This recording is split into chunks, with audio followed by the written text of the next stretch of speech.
एक आदमी की मौत हो गई और उसे अपने कर्मों के कारण नर्क की प्राप्ति हुई। उसने वहां जाकर देखा कि हर देश के लिए अलग अलग नर्क है। वो अमेरिकन नर्क में गया और पूछा कि यहाँ आत्माओं को किस तरह पीड़ा दी जाती है। उसे बताया गया, पहले तो वे आपको बिजली की कुर्सी पर 1 घंटा बैठाकर करंट लगाते हैं, फिर आपको तीखे कीलों वाले बिस्तर पर नंगे बदन घंटे भर सुलाते हैं।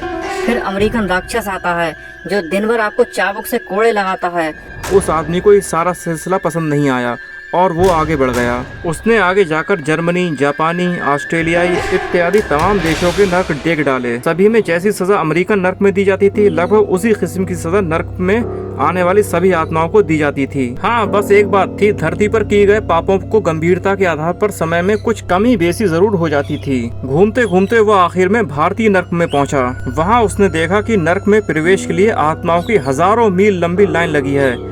आश्चर्यचकित होते हुए उसने पूछा कि यहाँ किस किस्म की सजा आत्माओं को दी जाती है जिसके कारण इतनी लंबी लाइन लगी है। उसे बताया गया कि पहले तो वे आपको बिजली की कुर्सी पर 1 घंटा बैठाकर करंट लगाते हैं, फिर आपको तीखे कीलों वाले बिस्तर पर नंगे बदन घंटे भर सुलाते हैं, फिर भारतीय राक्षस आता है जो दिन भर आपको चाबुक के कोड़े लगाता है। उसे और ज्यादा आश्चर्य हुआ।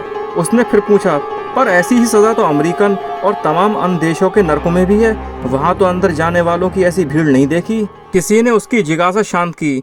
चूँकि यहाँ भीड़ के कारण बदहाली है, मेंटेनेंस बहुत ही घटिया है, बिजली आती नहीं है, अतः बिजली की कुर्सी काम नहीं करती। बिस्तर से कीलों को लोग चोरी कर ले जा चुके हैं और कोड़े लगाने वाले भारतीय राक्षस भारतीय शासकीय सेवा में रह चुके हैं, जो आते तो हैं परंतु हाजिरी रजिस्टर में अपनी उपस्थिति दर्ज कराकर कैंटीन चले जाते हैं।